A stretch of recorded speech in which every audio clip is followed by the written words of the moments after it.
This is Ineedmorcowbell, and it is Thursday, December 20th, 2016.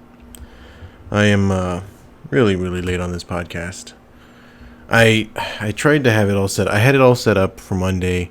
I had everything uploaded on like YouTube, and all I had to do really was just record it and the audio part and put it up online. But I just never got a chance. I never got around to it, and I was busy.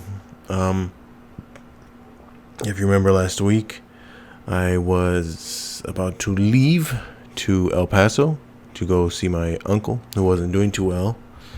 I got there Monday night, after a 6-hour drive.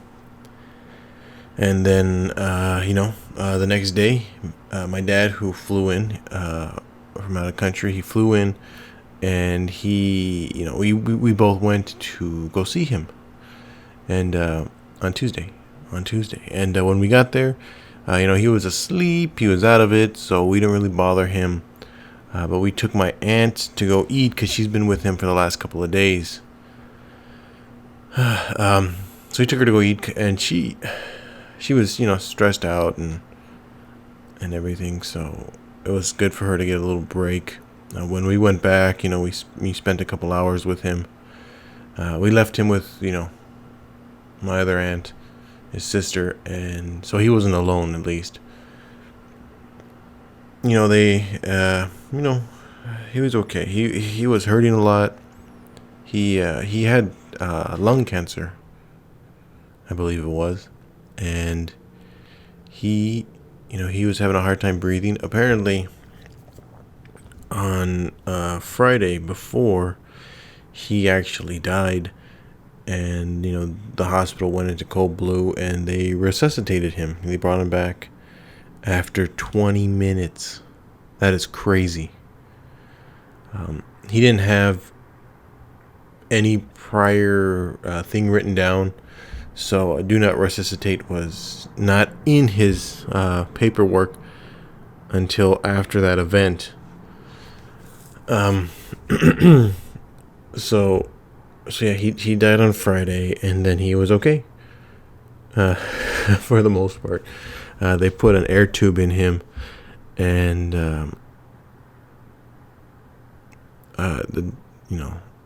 and he was in on like sleep medication to keep him out of it and out of the pain and stuff like that. And I was pretty upset with that at first because I didn't realize the circumstances. I thought they forced the air tube into him and put him out.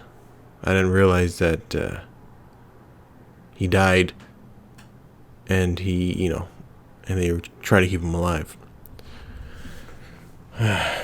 So on Sunday, he woke up. I think I might have said this part. On Sunday, he woke up, they actually took him off.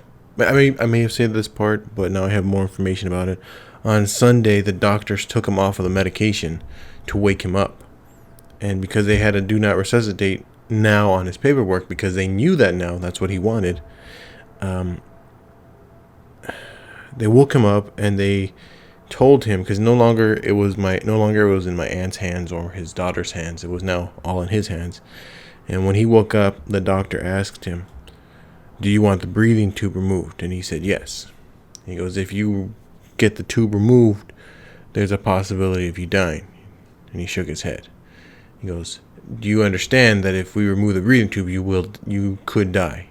He shook his head. I go, "Are you ready to die?" And he shook his head yes. Now, he might have been, drugged, so he might not have really knew what was happening. But he was responding, so legally they were out of the shithole. So they took out the breathing tube, and he started breathing. He was breathing just fine, and he, was awake for the whole day. My cousin was there. My cousins and some others were there, and my cousin shaved his head, and then he got to watch the Cowboys play. He's a huge Dallas Cowboys fan, so we got to watch them play, and they won. That's great.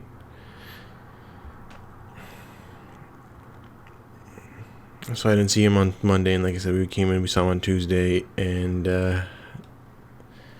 sitting right next to him, and he started fidgeting with his, like the medical band on his wrist, the ID band or whatever it is, and I, got his hand to release it because I didn't want him to hurt himself, and then he started pulling on like the IV tubes and stuff like that. Now he wasn't on any IV, but he had the tube still in place just in case, or to administer painkillers or medicine or whatever.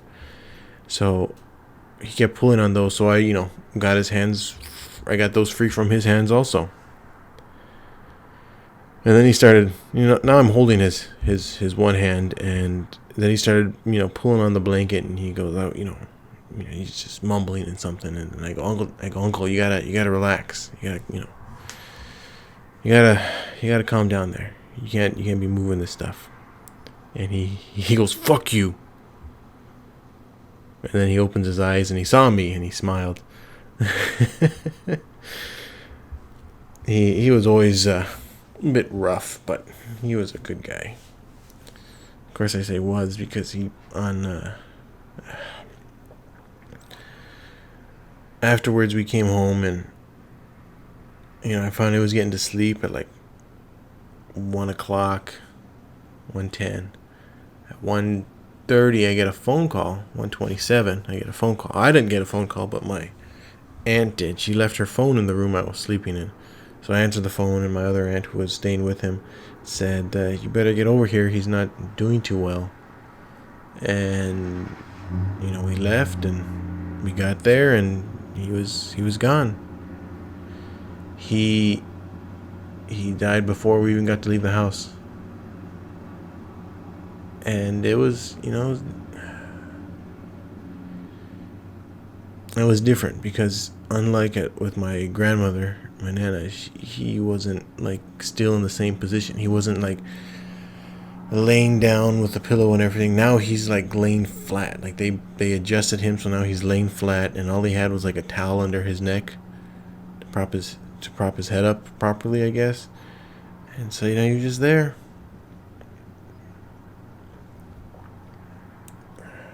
He said earlier in the day, he's holding my hand and he's squeezing it hard, and he said, he was in pain, he was hurting, and he goes, I don't want to die.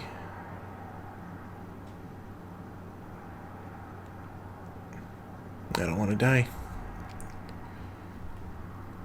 And he asked me, he goes, Nick, take me home.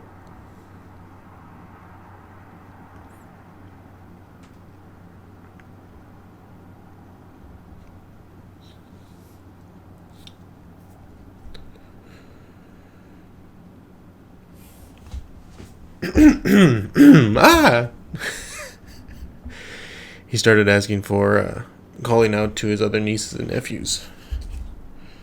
My brother, my cousins, take me home, somebody take me home.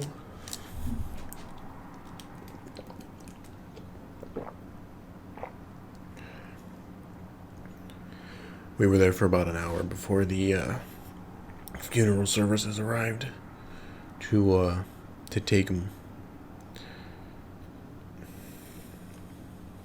The next day we went.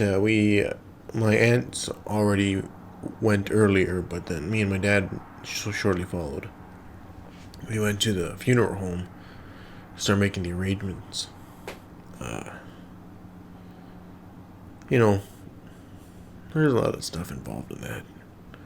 What kind of casket you want, or if you want them to be cremated or buried, where they're going to get buried. If they wanted a church service, what kind of church service, where, all kinds of things. You can get little cards with the picture of them on there and like a prayer. Have them show up in the local newspaper. All kinds of things. And it's interesting because this setup was different than what happened with my grandmother.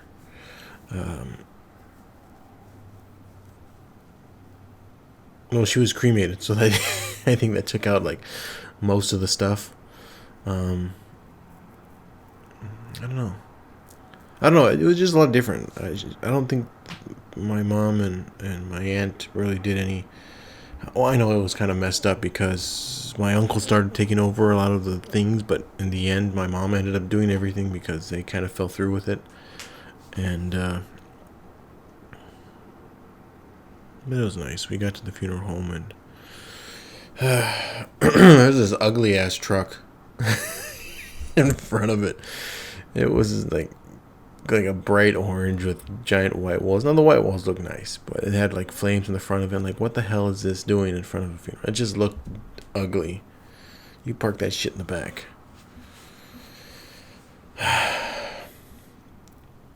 So we got all the information done.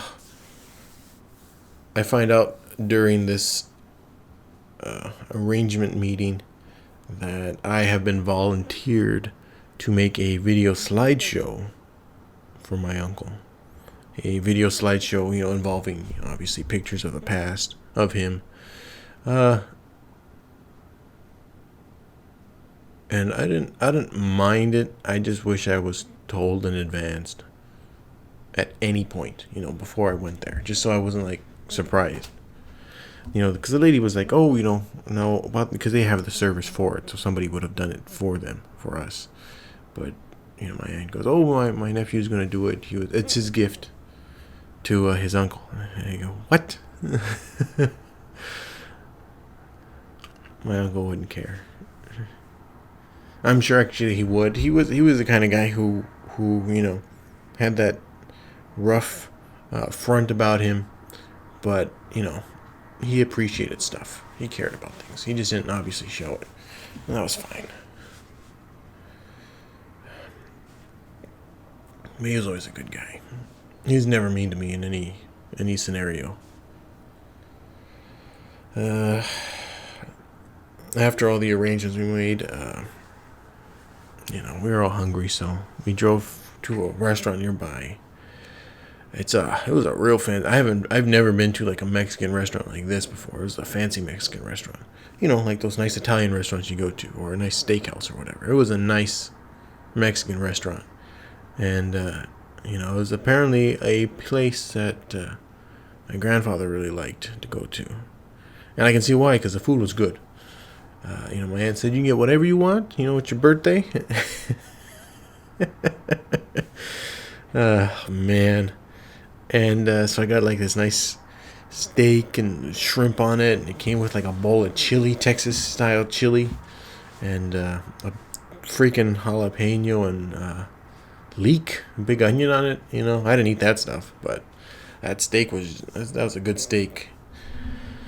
It's juicy, it was tender. It was good texture. Shrimp was a little dry, but steak was great. They gave us chips, and they had like a almost like a nacho cheese soup, to dip your for your chips. It was a weird consistency. It was really nice. Somebody else was having a birthday at that restaurant, and they had like this big cutout, not a cutout, but it was like a big board, but it had the hole for your face to go through, and it was like a poncho and sombrero situation. And I was like, I want that, and then I was like, I don't really care, not right now. I should have done it though. It was funny too, because once we left the funeral home, after the arrangements, before we went to the restaurant, my aunt said, "Oh, we should go eat wherever you want to eat. It's your birthday. Happy birthday." She was the only one. My other aunt didn't say nothing. And later on, I find out that my dad just didn't know how to deal with the situation. He didn't know how to, wish me a happy birthday. So only my aunt did. I mean, people on Facebook and I got a couple text messages, stuff like that. But in the morning, before anybody woke up, I said on Facebook that my grandfather passed away. I wanted people to know that he was gone. I didn't want, I just wanted that to happen. So I did it in the morning before anybody saw it, and then so people got the word out, and Uncle David's gone. That was Wednesday. Thursday, it was just, my dad making all these arrangements, so I was kind of just sitting there, just waiting to go back. I was like, what am I going to do? Am I going to drive back to pick up my mom and sister because it would cost too much for them to fly over? Or am I just waiting? So that's what I did. I ended up just waiting. Waited till I think 4 or 5 o'clock, and then it turned out that my dad was going to come back too. So me and my dad drove back from El Paso to Phoenix. I got there like at 11 o'clock. And, in the morning, not the morning, but then, the next day I went to work. I started collecting pictures for the video from people on email and Facebook and stuff. Cleaning up the pictures, making them look a little better. I went to work. On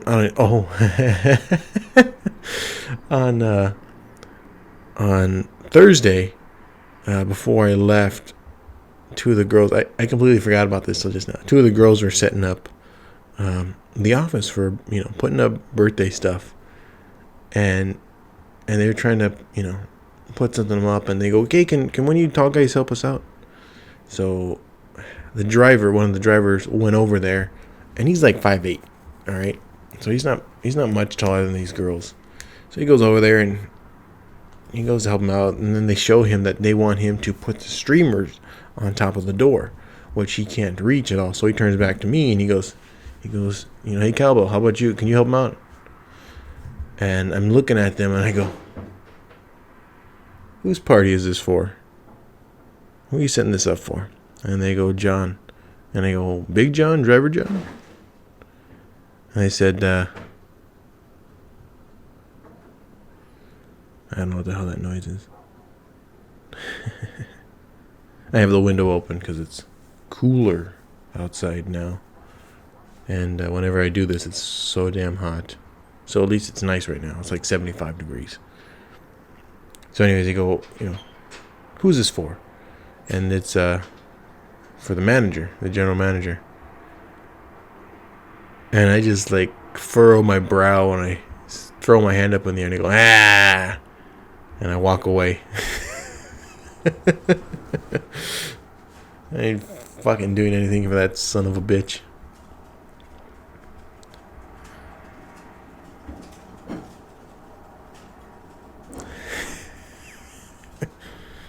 The neighbor's rolling out his recycling can. This is a great mic. It's great for picking up all kinds of stuff, but when I'm standing right in front of it, I got to be like right in front of it to get some good vocal voice sound waves on the screen.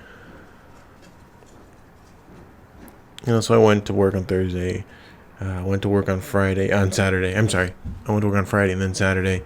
And on Saturday, I started scanning in a bunch of pictures that that came back with us for the video. And I ended up having to have my mom start scanning the rest because there's so many of them. So once I got back from work, I started cleaning up the pictures. I just did a real quick job of cleanup. I didn't do too much. And, I don't even know if I really needed to do that because nobody would have been able to see the differences. But me.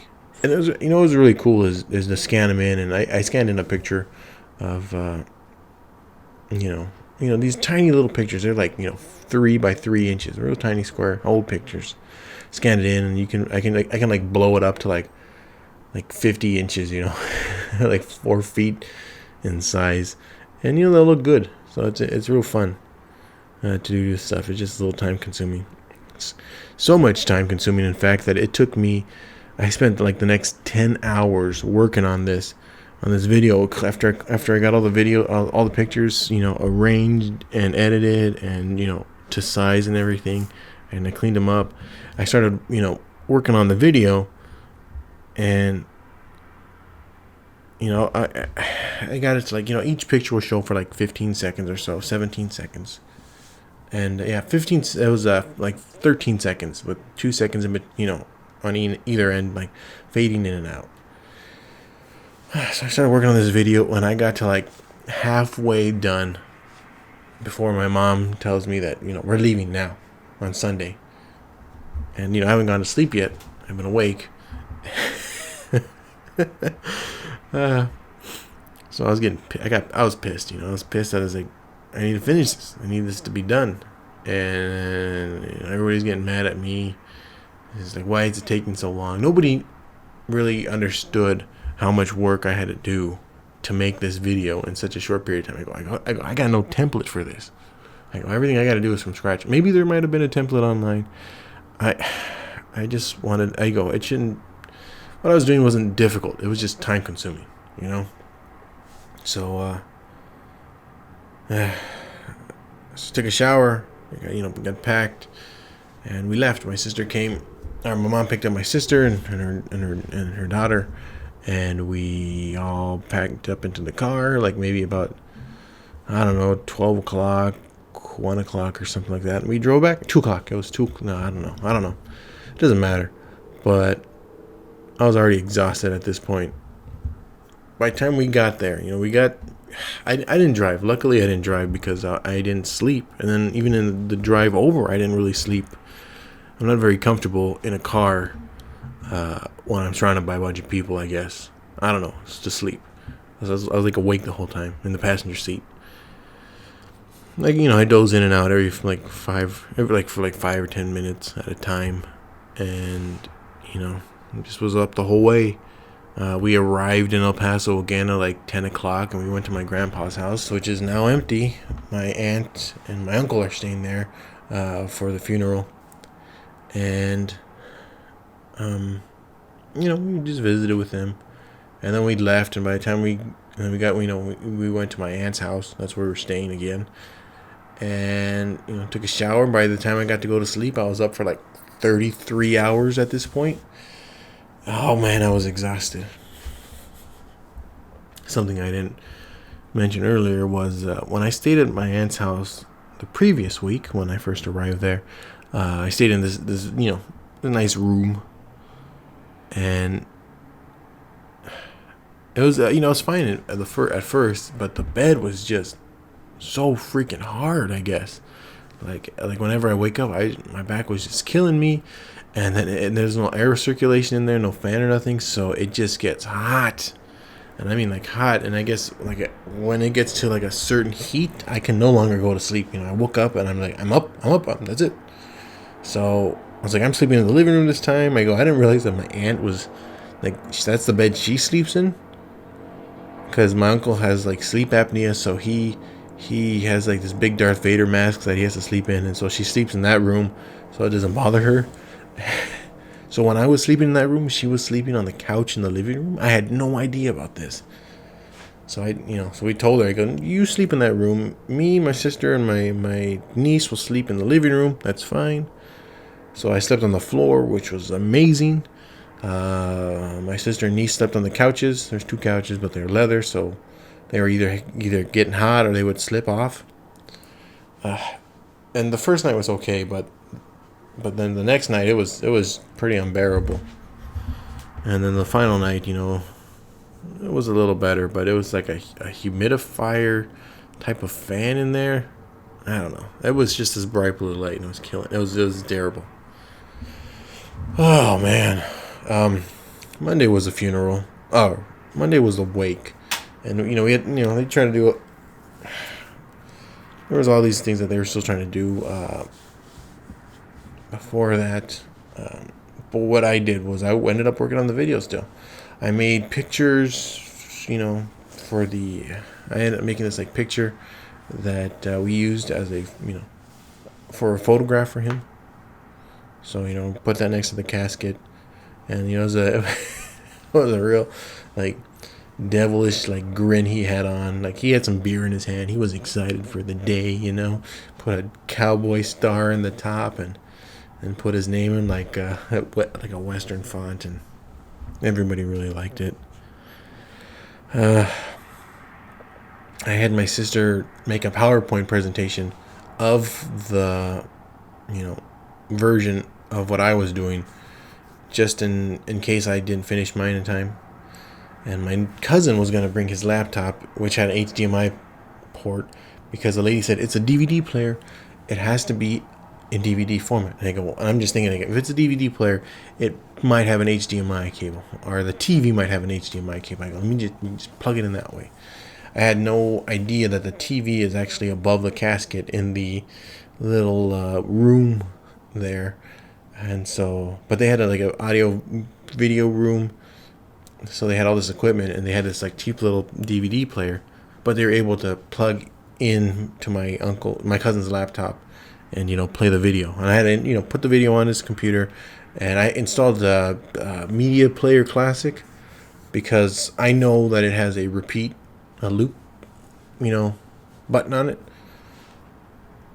a little toggle. And so, I made the video like 22 minutes long. I finished the video like just before we had to go. Like, it was rendering for like an hour, and it finished just before we had to go. It was like 23 minutes long. And it was like 85 pictures, and it turned out great. Went to the funeral home for the wake, saw some family, saw some very far extended family. Like my grandpa was the youngest of, I think, like 8 kids. So some of the kids from the other families even came, from the other brothers and sisters, which is crazy. And somehow they knew me, His friends came. It was real nice. Apparently one of my cousins is also a priest. And so he did the rosemary and stuff like that. Rosary, not rosemary. He did the rosary, and he was running through that thing, My aunt went up there and she told me stories. She told us stories, one in particular that I had no idea about. I never knew this, or why. Every time we visited my grandpa, my uncle lived there, and I never knew why. It turned out that when my grandmother was getting sick, he moved back in to help out. And when she passed away, he stayed there to keep my grandpa company. Even though my grandpa, would fight him and tell him to leave, he didn't need it. And I never knew that. I never knew that my uncle spent, he was single. He was 32. He was single, and he moved back in to take care of his parents.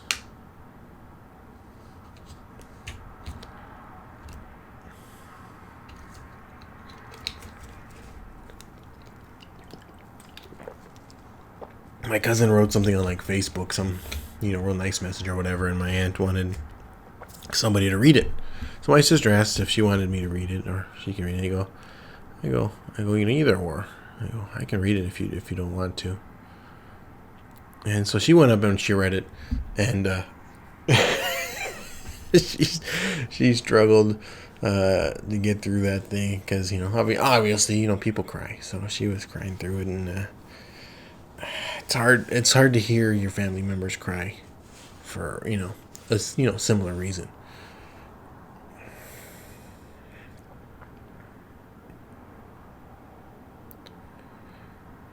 After the thing, we went home, and another terrible night of sleep. The funeral was like in the morning, and we had to go, and funeral was in the morning, and we left, and me and my dad were pallbearers, and we were pallbearers because the person who was supposed to be the sixth one he couldn't make it, so my dad had to step in. And then so we left. We got to the funeral home, and all the pallbearers were there, and whoever else wanted to go in the funeral procession. It was a nice casket, but man, it to grab onto it, there was really no space to even get my fingers in there. I'm like holding my uncle by my tips here. Oh, at the before I forget, during the funeral, he he had that picture of him on the left side. He had the casket, and he had the flowers, and then on the right of my uncle was a Cowboys a Dallas Cowboys banner that he's had in the living room for like almost 2 decades maybe. So it was real nice that was there too. So we went to the we carried my uncle in the car, me and my cousins and my dad, and we drove in the funeral procession. We had a police escort, which was nice.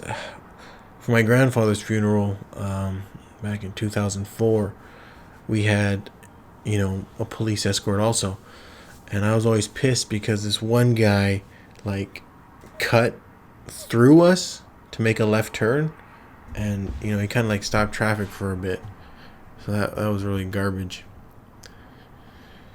You get to the church and we get my uncle out, and they get this little rolling stand for him, and they roll him in, and the priest, man, it's like if he spoke Spanish, he would have done a better job, because we set up, we got a English service, and he had a hard time pronouncing words. It was like, could he even read English? And he's saying the names of my uncle's brothers and sisters, and he got to my dad's name, and he couldn't pronounce it. He goes, it's a biblical name even, and he could not even pronounce my dad's name, and it was like the simplest of all of them. What was really, and it was only him, so he had nobody else helping him out, and that was okay. He was doing an okay job, but he was just like slipping up here and there. And at the end of the service, like, he kind of just like stopped, and then he went over to this room, and he started getting out of his robes. And like, we didn't know that the church was over until the funeral home people came so we can move my uncle. I was like, this son of a bitch over here, if you're gonna be a man of God, you better be better you better do a better job than this. So put my uncle back in the car, and we drove out to the funeral home. The cemetery is like less than a mile from the border of Mexico. And like, there's a highway that goes along Mexico, the Mexico border, and we took that to the cemetery, where also my aunt, his sister, is buried. And when my aunt passed away, the eldest got her plot, and she bought the plot next to her. But nobody knew that the youngest was gonna be buried right there so soon. I believe she had intentions that was going to be my uncle's resting place, but we didn't realize it was only going to be like 10 years later. We get to the cemetery, and it looks really nice. Like, every grave has flowers, and they're fake flowers. I find that out later, that they're all fake, unless the family brings in some flowers. And we're waiting there, and we get my uncle out. And, it's a little bit inwards from the street. So this jackass funeral guy ends up having us walk over graves. And like I said, each grave has flowers in it. So we have to like pick up my uncle so he doesn't knock over the flowers. It's like, what the hell? And we're like struggling to walk here, because of course the ground's uneven also. And then we don't want to step on any gravestones. Regardless of what you believe, it's still pretty disrespectful to just step on somebody's name. And it was just stupid. We finally get there, and my cousins are huffing and puffing because it was quite a workout to carry. My uncle wasn't a big man, but this casket sure made him heavier. That jackass priest came back and to finish up the service, and he said his stuff, and the funeral people took our little flowers off of our chest, and we put them on the casket. And my aunt, who did all the arrangements, she didn't want us to like lower the casket while we were all there, or throw dirt on it, because she would say that it'd be too hard on everybody, and maybe it would, but obviously it was more like it was maybe too hard for her. That's fine, because it was a lot of times she was crying just in any general situation. So, and she was there with him to to take him to chemo and the doctor and stuff like that. So I had no idea he was in such bad condition. Like if I knew he was in such a bad condition, I would have visited him, sooner. I thought he was still in the condition I saw him in when we went to the wedding for my cousin last year or something like that. Me and my dad were gonna go see him after my niece's quinceanera, but my aunt said no. He's pretty grumpy. He doesn't like the chemo. He doesn't want to see anybody. But it's never as bad as what he says. If he doesn't want to see anybody, he likes it when people came over. But I didn't know any of this information, so I didn't push anything. I didn't have any reason to push anything. After the funeral, we went to a VFW. I'm not really sure what that stands for, but it's a veterans thing. And it was a place where my grandparents would go to for like parties and stuff like that. My grandfather was in the Army in World War II, and my grandmother helped out a lot. She helped out so much, in fact, that she had a picture of honors, on the wall. And it's always interesting to see her here and there. I haven't seen her since I was like 4, I think. So, the family came over there, and I'm pretty sure you just heard my stomach. The family came over, and, from the funeral, from the cemetery, and, my cousin, his wife, whose laptop we used, she made brisket and like this pasta stuff, and oh my god, my aunt made. My grandmother has a really nice recipe for nacho cheese. Okay, it's the best nacho cheese. My aunt, always made it to the T. My aunt, my sister, and my mom make it to the T. Okay. For whatever reason, my aunt decided to change the recipe up a bit. She, instead of like condensed milk, she used regular milk, and instead of she added like other chilies into it, and like a lot of chilies. And I was like, I didn't know this at the time. So after everybody else got served, I get a plate, and my aunt gives me all this brisket. I get these chips up there, and I get the pasta and stuff, and the rice, and then I go back to her cheese, and I just pour that shit on everything covered in cheese. Go back to my table. I got my nice can of tea there, and I start eating my food, and I instantly regret everything. That damn cheese was so hot. It was so fucking hot. I mean, like, I could, like, the heat. I could feel the heat escaping from the top of my head. I don't sweat. I don't really sweat unless it's like really bad, like 130 degrees outside and lots of humidity. I don't sweat. But even in this scenario, I didn't sweat. But like I said, like all this heat, I could just feel like coming off the top of my head, like steam and stuff shooting out of my ears. It was ridiculous. And I went through so many cans of tea because they're cold. I mean, there was no more milk. I mean, there was milk in the cheese. It didn't matter. That was some hot cheese. And then it covered up all of my food. And there was no more food at this point. Because, just enough ended up being made. The food was great. And I'll eat it again. It was fun because during the little reception there, my cousin drove from Dallas. He drove from Dallas. It's like a 10-hour drive. And so he brought his projector and everything. So we were able to put the projector of my video onto the wall right there, so we got to see the things too, and the friends got to see all the pictures up close because my dad made boards, like project boards, science fair boards, and he put pictures on there too. And we brought the photo album that my Uncle David was putting together of him and his friends and stuff like that.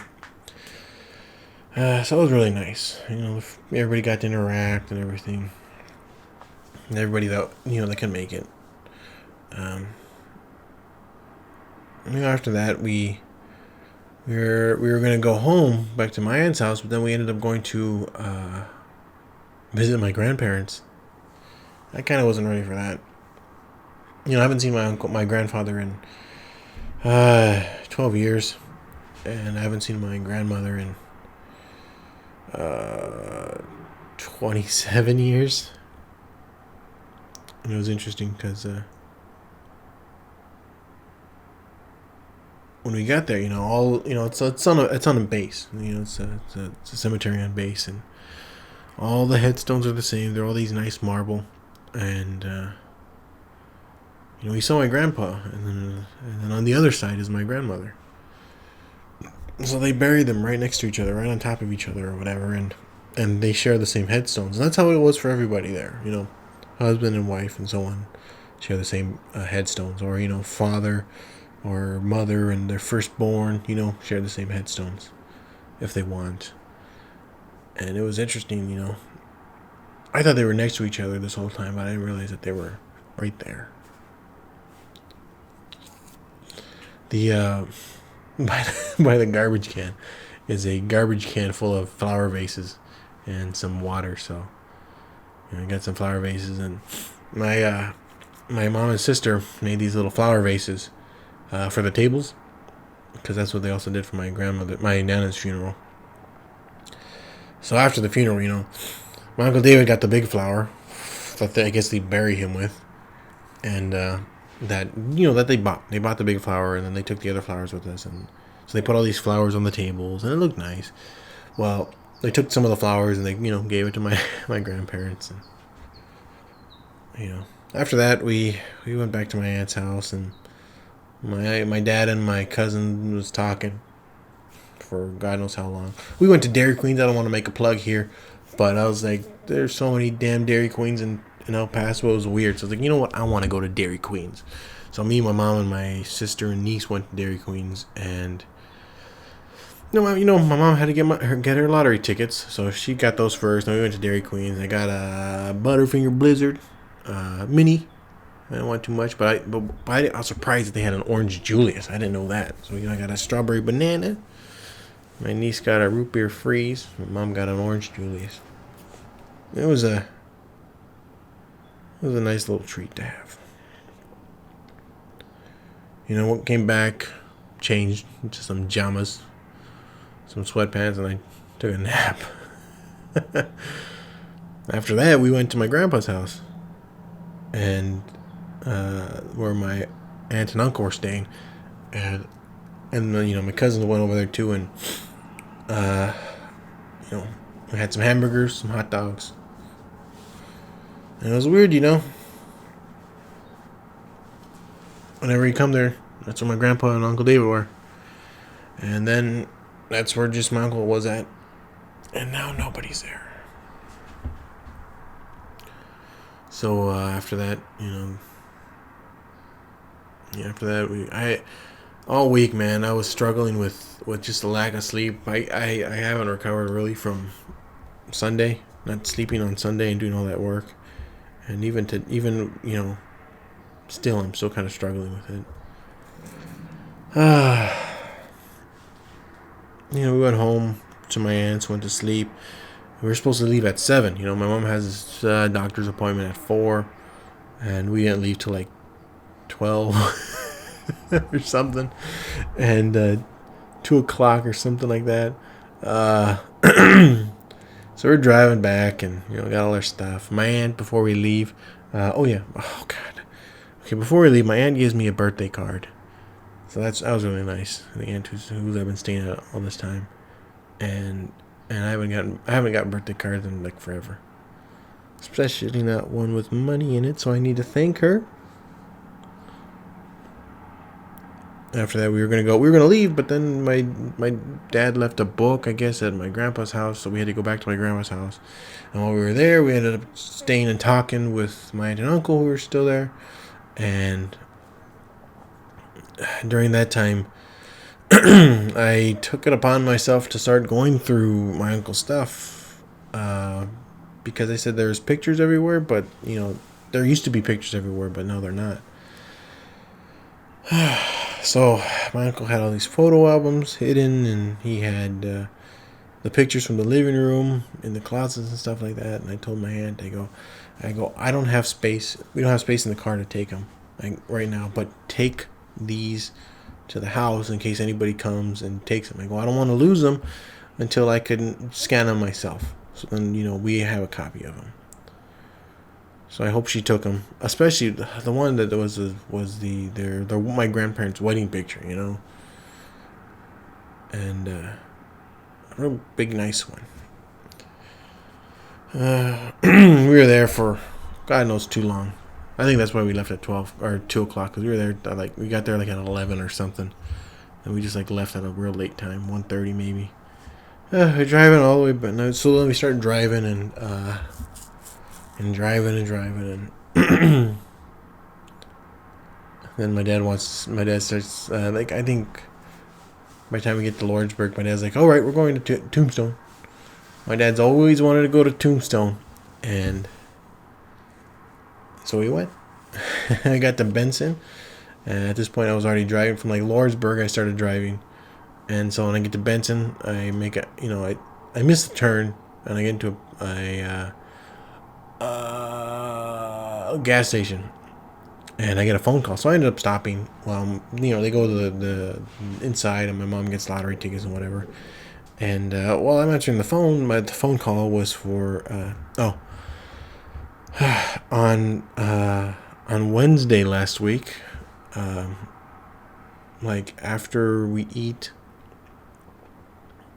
and we're back home, on my birthday at my aunt's house. I get a phone call, and it's from about the ultrasound that I had the week before, and they said I have a small hernia, and we're gonna go through surgery and stuff like that. And I go, well, fuck. So they're calling me today, asking me when I can set up an appointment, and so I set it up for today, which is Thursday. So I gotta go. It's 6:11 right now, and I gotta leave maybe at 7 o'clock so I can get there by 8 because of the traffic. I didn't want surgery.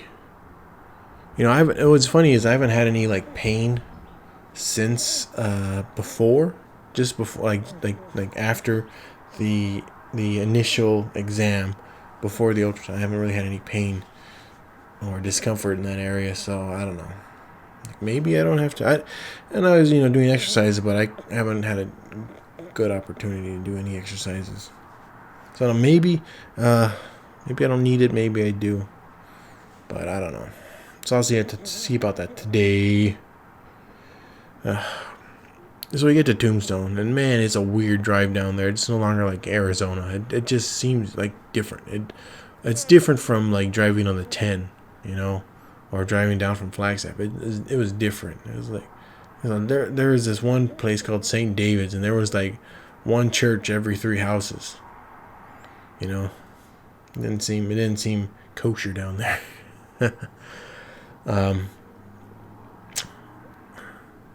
Get to Tombstone, and my dad couldn't be happier. Sure, it didn't look obviously like one would expect, but generally speaking, the main street is there, and they fixed up the buildings so they look a little nicer, obviously, with a couple modern amenities, and each building had its own little history that they had with it.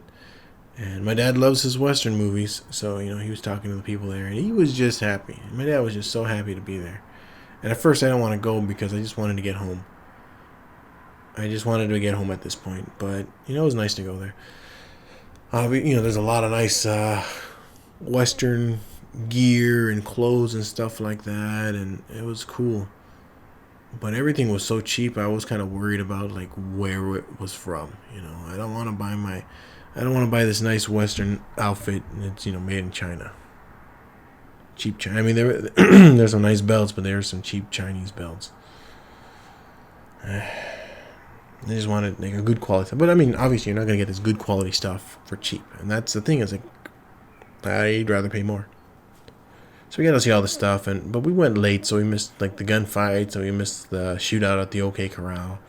There was a restaurant that had the women in their saloon clothes. It's also funny that there was like a 1950s soda bar, ice cream bar, whatever they're called, with the bar stools and stuff, soda fountain bar stool room hop.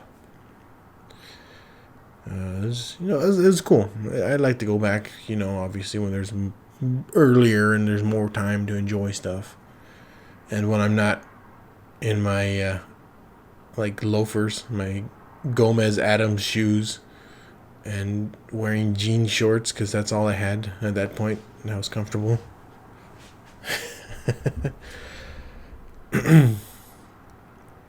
We left there, and I drove from Lawrenceburg to Tucson, and then from Lawrenceburg to Tombstone, and then my dad drove to Tucson, and then my sister drove the rest of the way, and I was already at that point I was dead.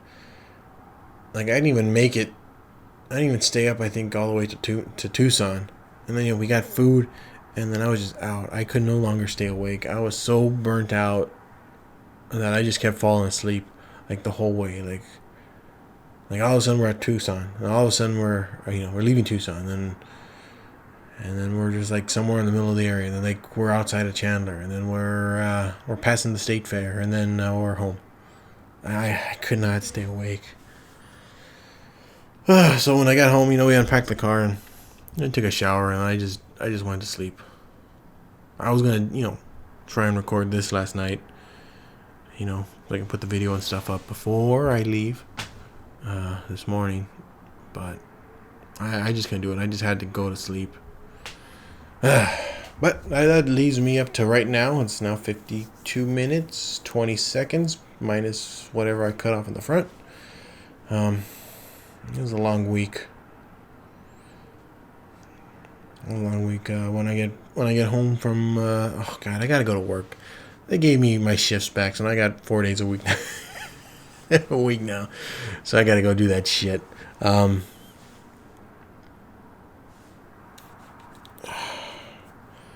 I gotta go to work. I got the 2 doctor's appointments today. I'll try and stream some more. I gotta get back into streaming my Studiopolis skin. I need to finish that. I want to finish that, so I gotta do that, and play some Gears, which apparently still sucks because of the payouts are garbage, and the random number generator chests are garbage too. I haven't bought nothing from no chest since I started the game. Whereas with Halo, I've been buying gold packs left and right. Obviously, this is another Gears of War Halo video. I don't know how long it was. But I think that's it. Next week, I'll talk about, the short amount of stuff that I do in these couple of days.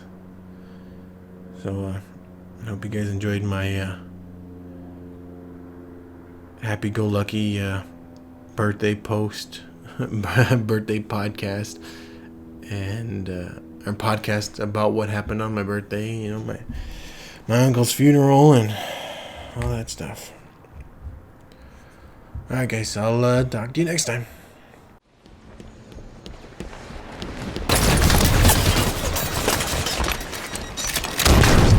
East Armory captured. Level 7 Rex available. We've gained the lead. Spartan on deck. We've lost the lead. We've gained the lead. Wreck confirmed.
victory.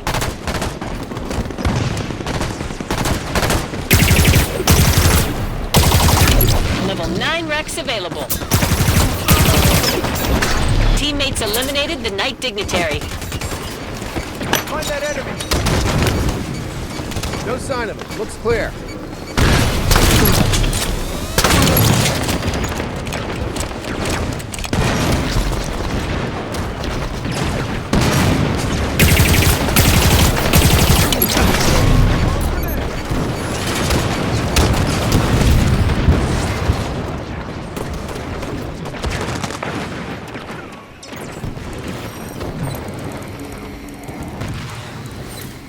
Got a headshot. Shields down. Need support.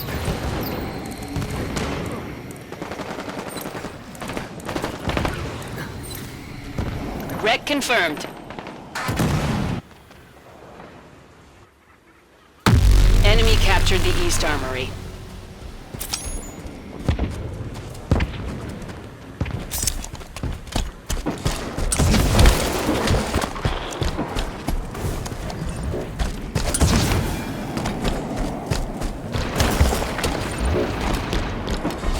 Feels good fighting alongside Spartans.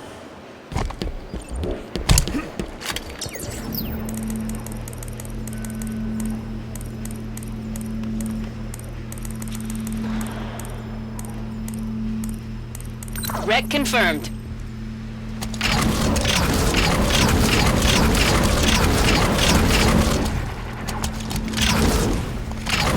Never seen so many hustlers on a battlefield. Garage captured.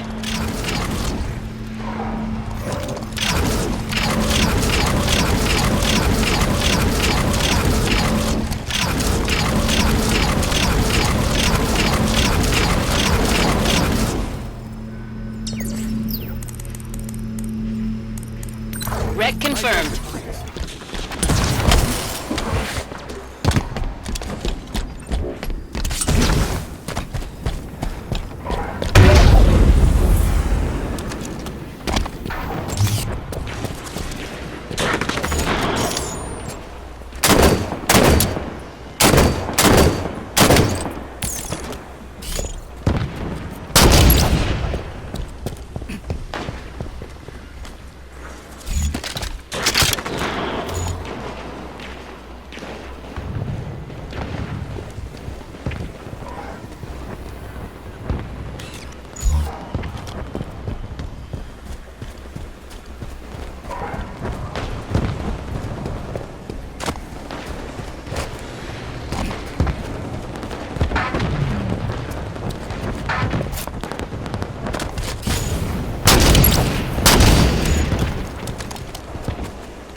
Captured the West Armory.